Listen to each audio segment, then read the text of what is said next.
Welcome to A Wall of Ideas, episode 3.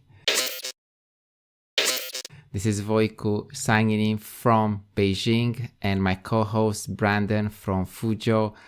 How's it going, Brandon? Good over here, although it's starting to get cold.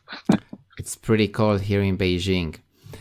In today's episode, we have a very exciting topic, especially for Brandon, who I think will have a greater input because he is the technology specialist. And today we want to discuss the smartphone market in China. And the reason why I want to discuss about this is because I've just seen the list of the world's 100 most valuable brands in 2021. And of course, we have the usual suspects in the top 7 of these brands. We have Amazon, obviously. Second is Apple, Google, Microsoft, Tencent, Facebook. And on the 7th place, Alibaba. So we have 2 huge Chinese companies in top 7, Alibaba and Tencent.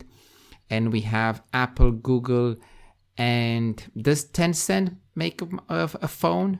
No, Tencent just makes WeChat. Not a phone. Lot of game but Microsoft does have a phone, correct? Yeah, Microsoft has a phone. So in the top 4, we have 3 companies that make smartphones.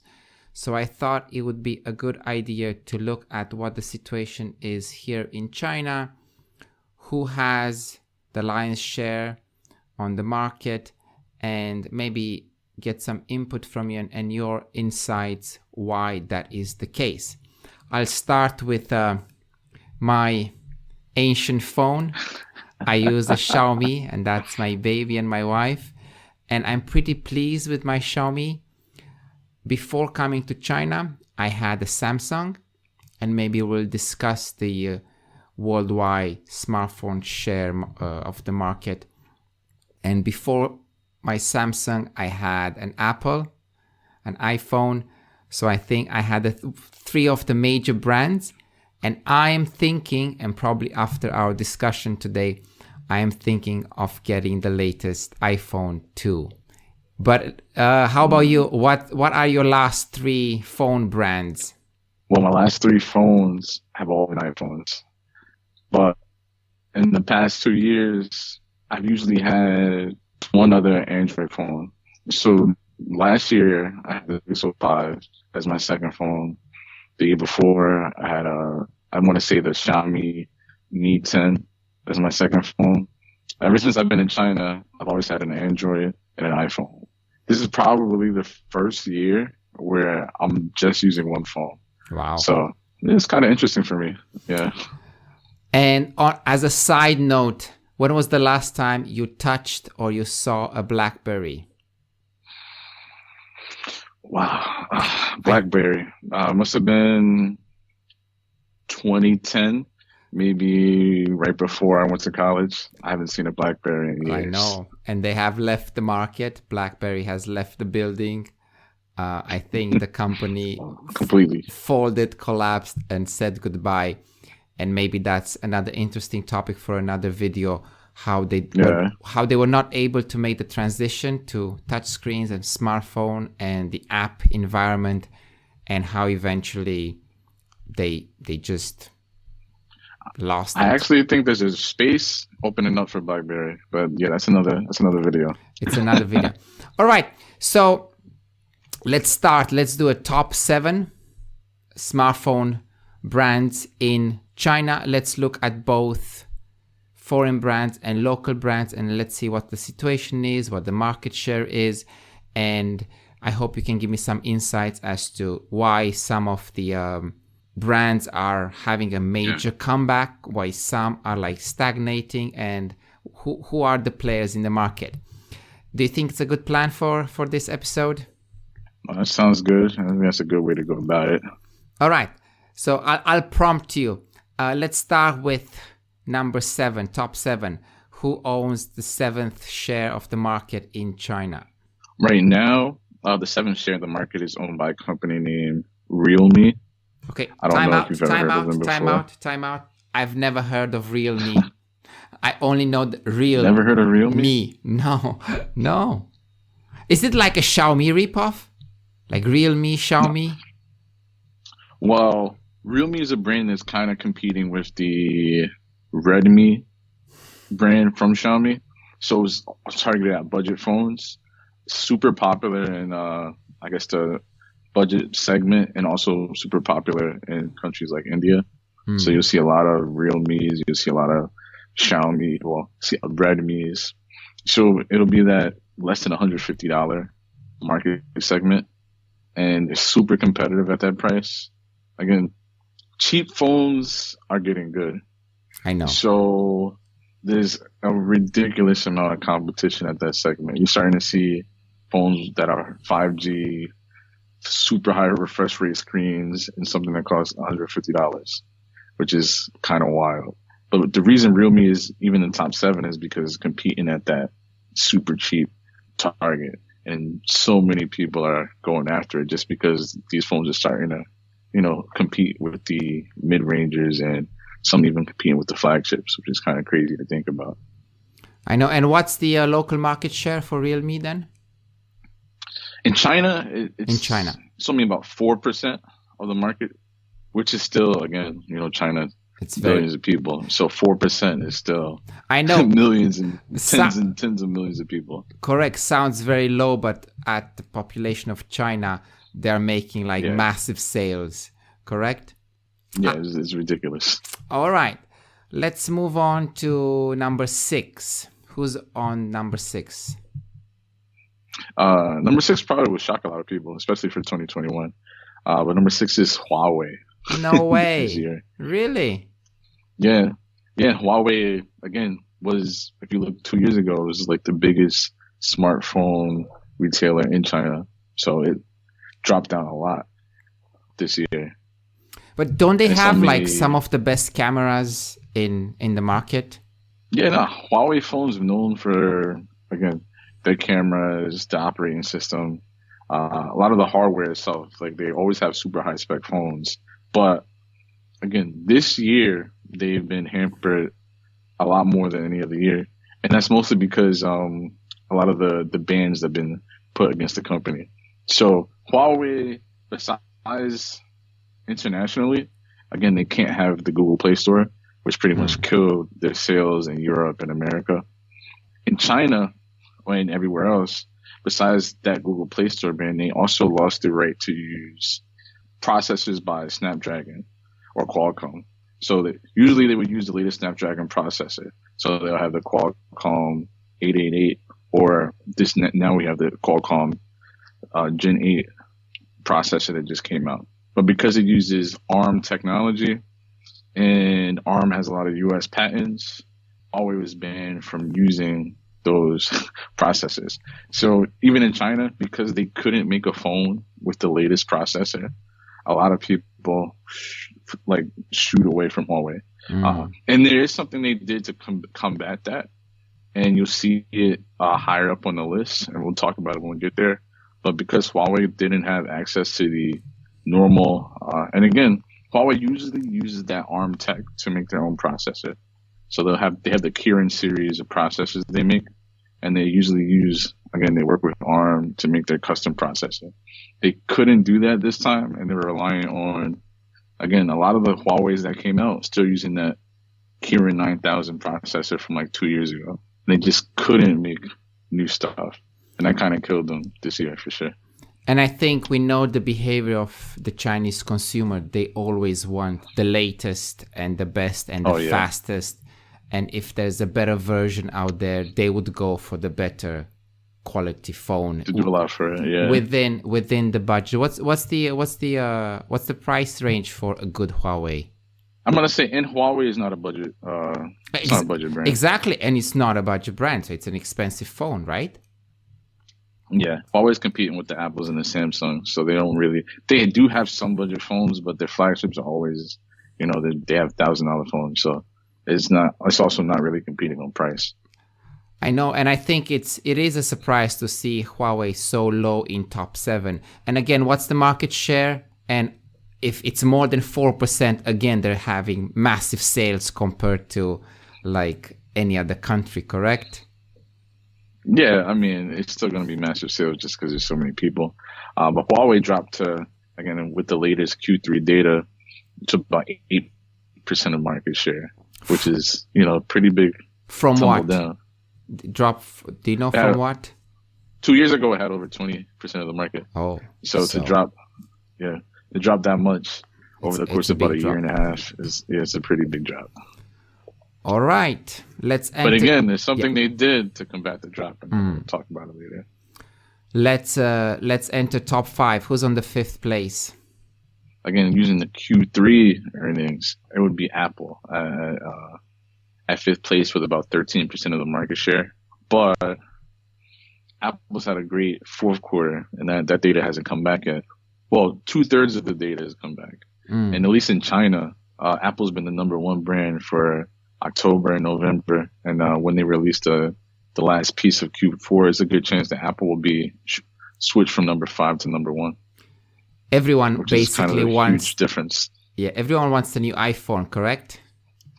Yeah, and with this 13 that came out, for some reason, China went kind of crazy for it this time around.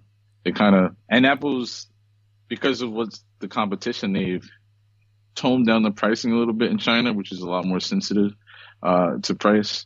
So a lot more people have been able to go out and get it.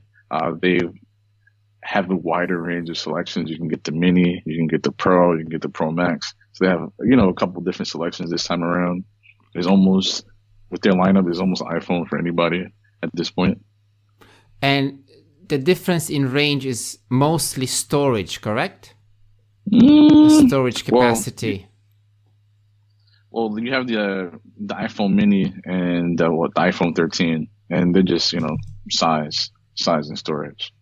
If you like small phones, they have the Mini for you. If you like a normal size, does just about everything phone, they have the 13 for you. And they come in at pretty good prices this year as well, which is that 13, I think, is worldwide one of the best selling phones because it's good price and it has 90% of the features of the Pro. Then you have the Pro, and I got the Pro Max, of course, because I get an iPhone every year. But and at the same time, I think it's both a hand computer, like a computer in your hand, and a super quality camera for both video and pictures. Well, for video, it doesn't really have any competition. Pictures, yeah, you're competing with Google, you're competing with Samsung, stuff like that. The video, iPhone's been consistently number 1 by far for like a pretty long time. And this year, they've just taken that extra leap further, especially with the Pro models of the phone. They got the Dolby cinema effects. It's kind of ridiculous what they can do now with the phone. And that actually takes too much storage for some of the formats you can record it, because now they added the ProRes feature for video recording, which is what you would be using if you're like using a Sony or using an actual DSLR camera. So it's getting kind of wild what you can shoot on your phone. And that's one of the main reasons why I'm seriously considering of switching back to Apple after many, many years. I think I've seen some of the footage shot on the latest iPhone 13 Pro Max top, and I was like, what? That's a phone camera? It's crazy. It's unbelievable. All right, so market share is at... It's about 13% for Apple. The next couple of smartphone vendors, they're pretty much neck and neck with market share. All right. And there's a good chance Apple's maybe number 1 by the time we get the new set of data. All right. At number 4, who do we have? And number 4 is the mystery. Let me guess. At number 4 is my phone. Oh, you're talking about your little Xiaomi. No. Xiaomi's probably, again, one of my favorite companies in China.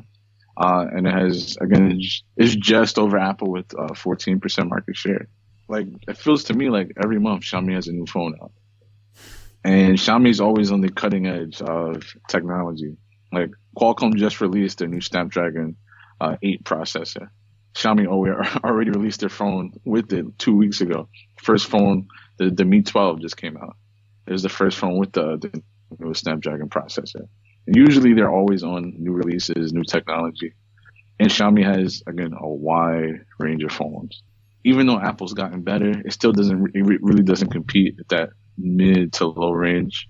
And Xiaomi has a phone in every single price category, whether it's budget phones, mid-range phones, or high-end flagship phones. So, especially in a country like China, where there's a huge range of income for people, they pretty much can offer a phone for anybody. And again, they're everywhere. There's like a million Xiaomi stores. They have, again, literally, I feel like a new phone every month. They cater towards so many different lifestyles. People that like the game on the phone. They have the Xiaomi Black Shark series for gaming phones. And the quality is pretty good, correct? So many. On most of the phones, correct? Yeah, and for the price, Xiaomi has great quality. I've used a Xiaomi phone before, and I actually like Xiaomi more for their life appliances and products for the house. Like right now, I might have, I don't know, at least 8 to 10 Xiaomi products. My TV is a Xiaomi. I use the Xiaomi air purifiers. Air purifiers, correct. I have a Xiaomi plugs coffee maker and whatnot. The plugs, yeah. I have the Xiaomi plugs for the AC, so I can control the air conditioner with my phone. It's kind of crazy right now. And Xiaomi is also very popular in India too.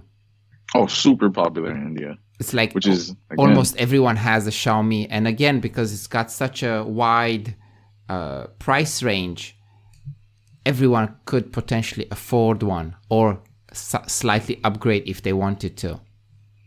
Yeah, they literally have something for everyone, which is, again, it's like, it's one of the reasons I go for Xiaomi, because they're on it. They're not afraid to take risk either. They'll crowdfund new types of products all the time. So you'll see, if you have the app, you'll see them always releasing something different. They'll take risk with their stuff. And that's also because they have like a pledge to not make more than 5% profit. They usually don't advertise too much.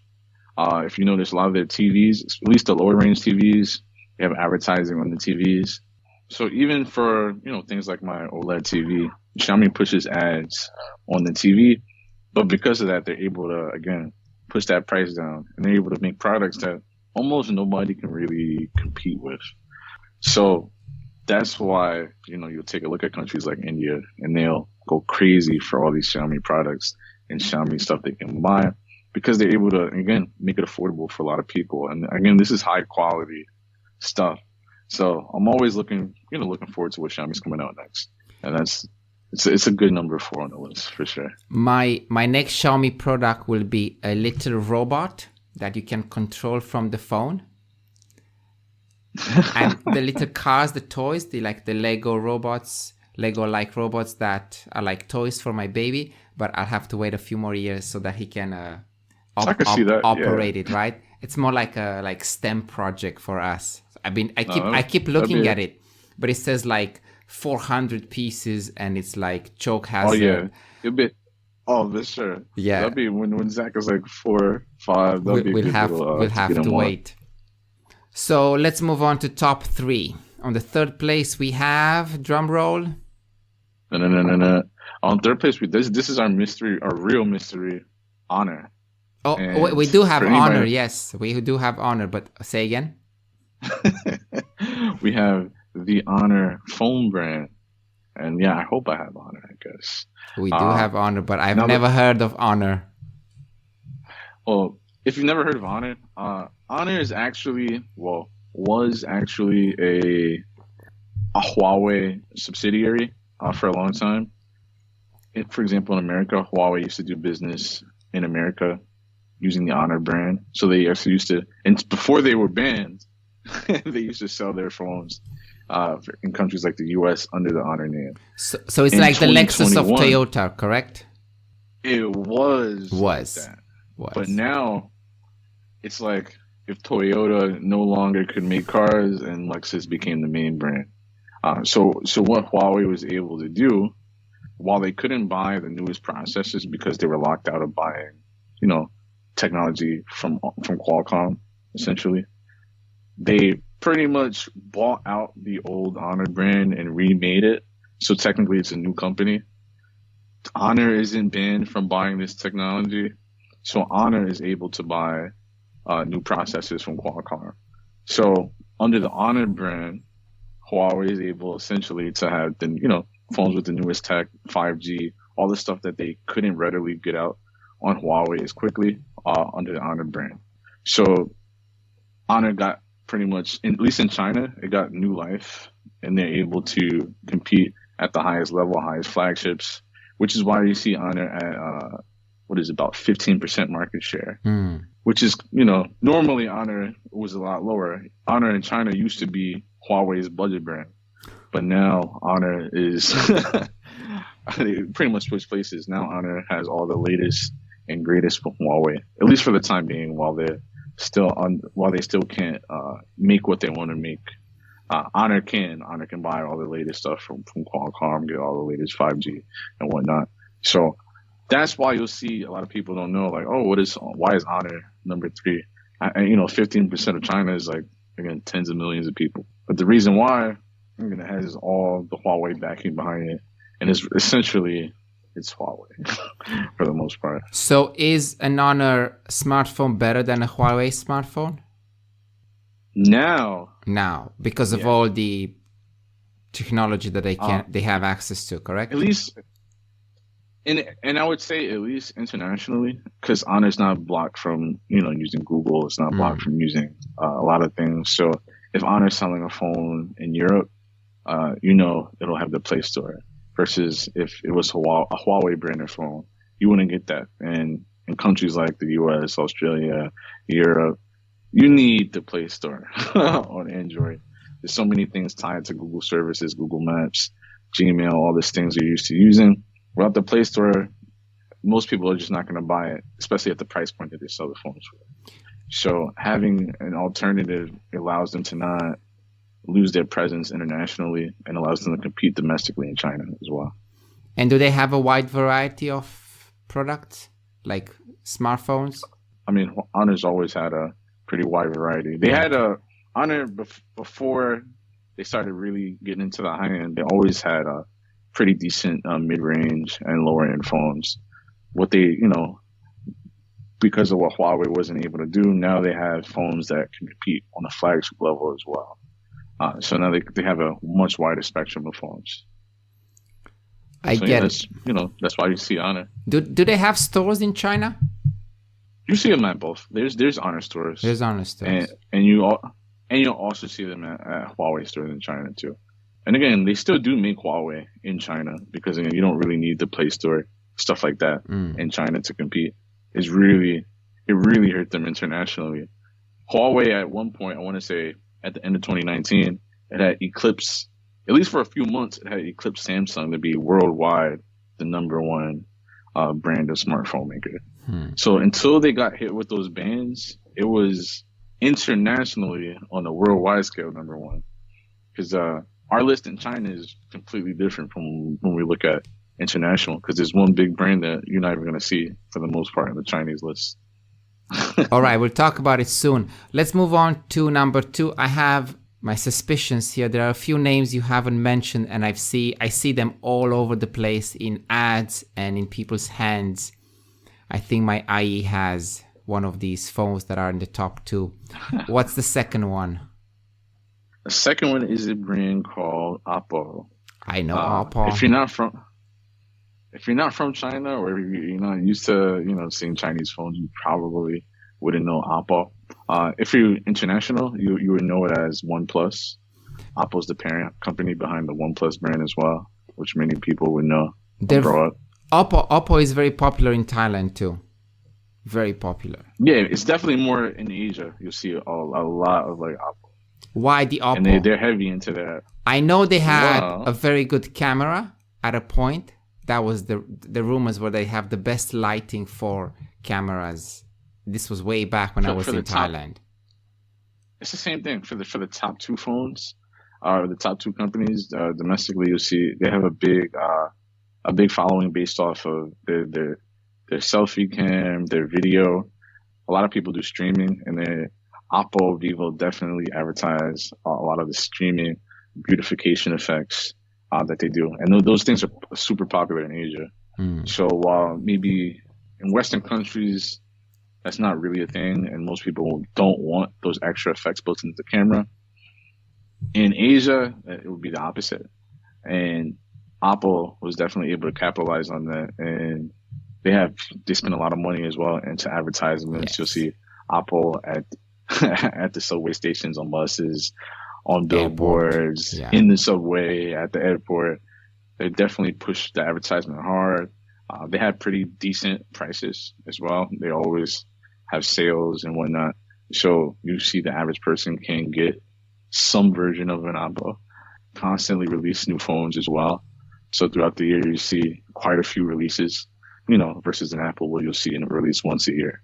So Apple is always pushing, again, new types of phones. Recently, they just unveiled a newer type of folding phone.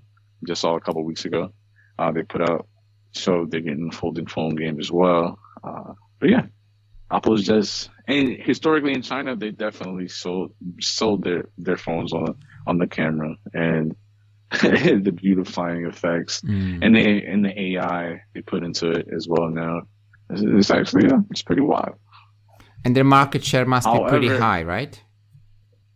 Yeah, their market share is about, 20% right now, which is kind of crazy to think about.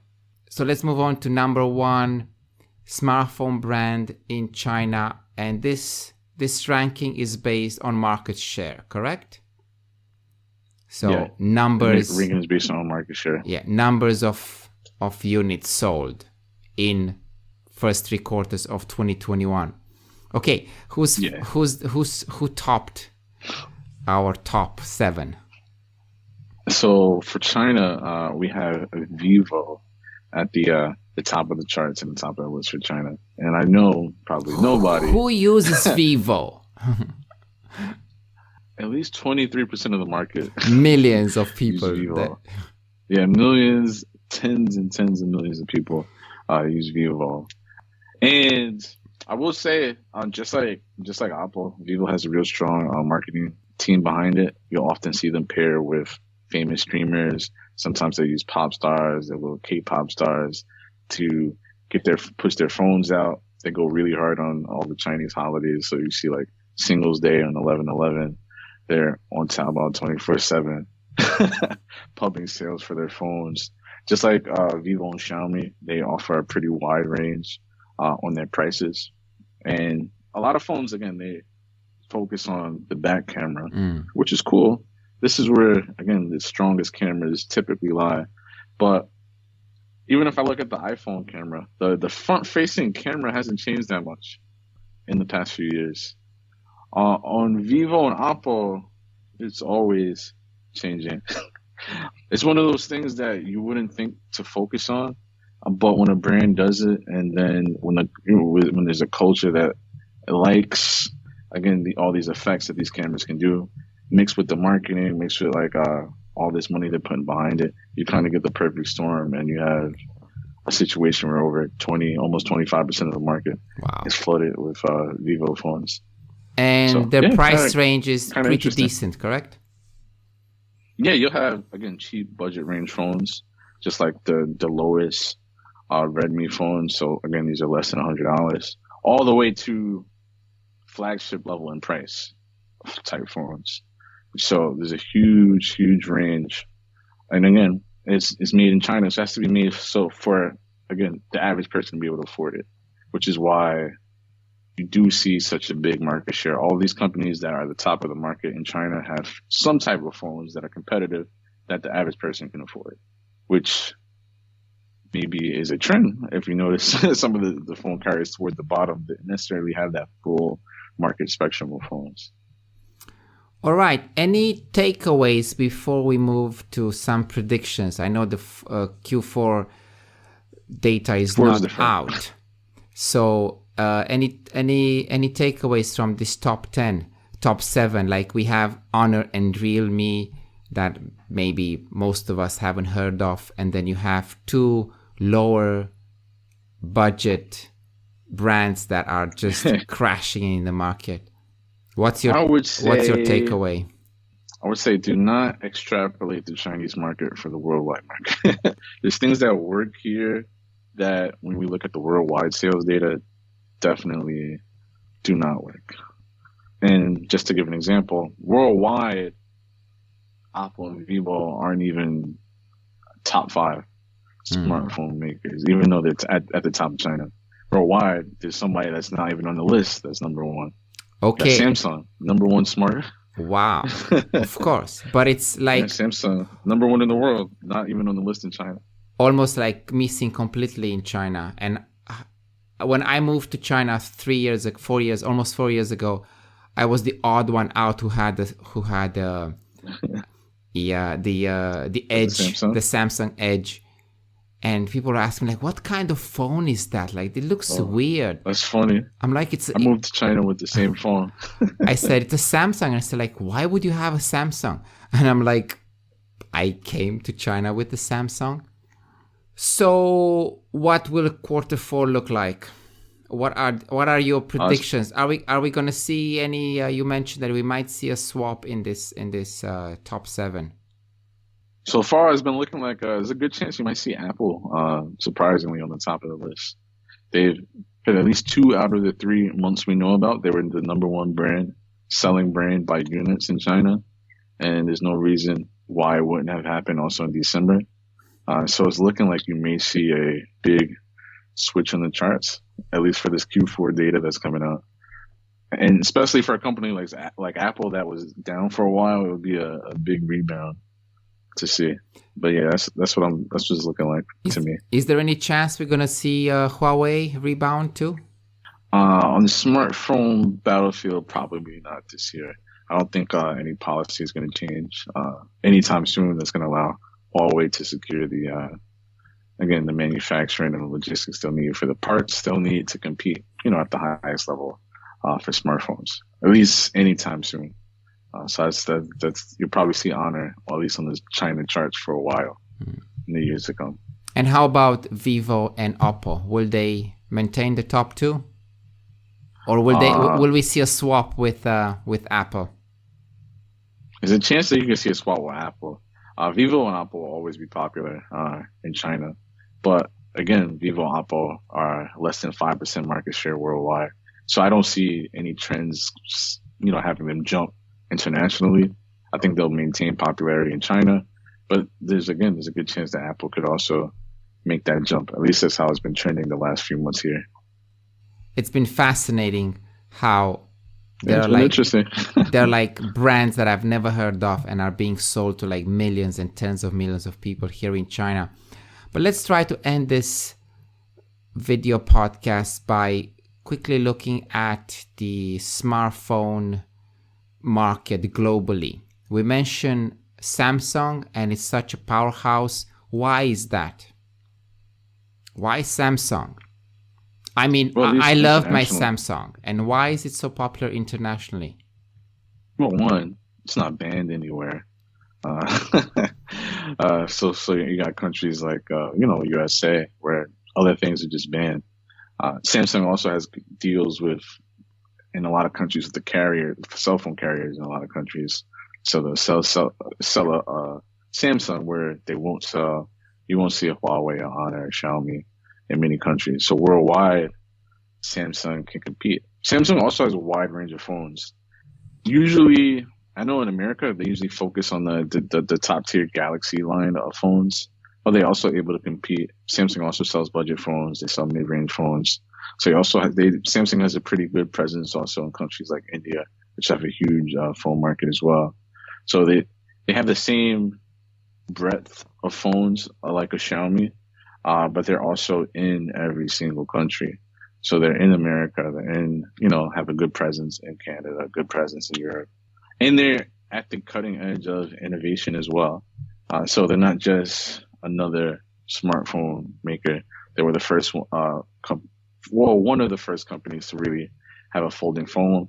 The first one to have a successful folding phone for sure.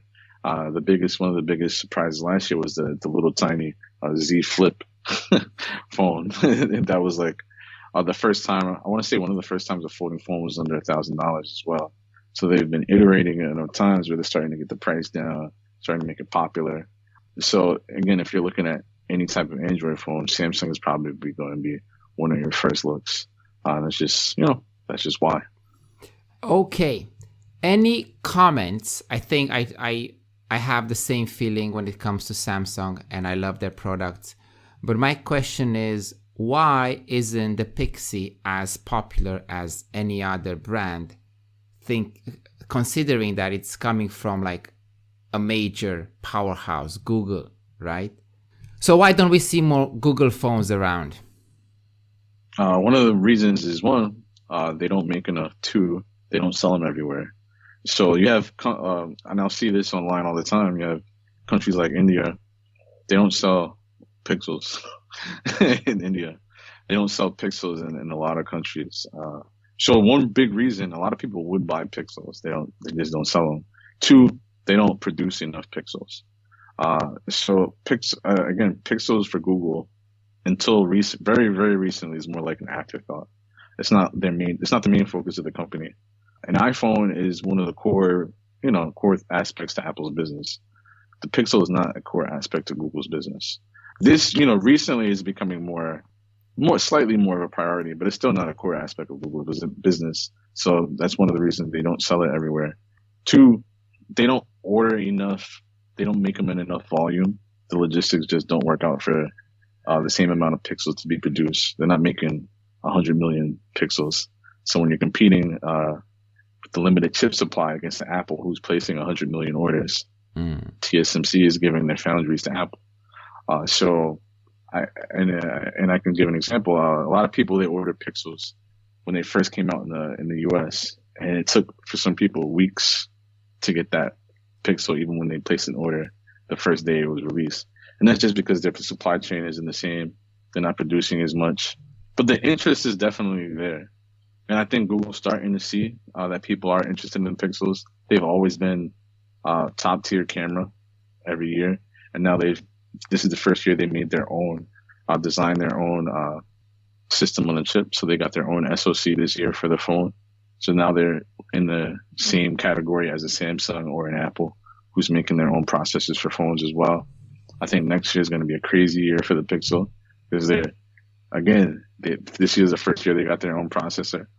Next year they're going to really move into that groove, move into their own, and you can probably expect to see it being a little bit more widely available as well, especially as the chip supply starts to normal out. And that'll be probably toward the Q3, Q4 for next year. But yeah, Pixel could be better. Google could be better. Google just needs to get on it, to be honest. That's definitely my number 2 phone. If I have Apple as my number 1, Pixel is right there. That would always be my second phone. All right, thank you. That was a fascinating chat. It was a great lesson in technology. I hope the audience also got some value out of it. Let us know in the comment section below what's your operating system on your phone, what phone do you use, and do come back. All the best to everyone. All right, cheers guys.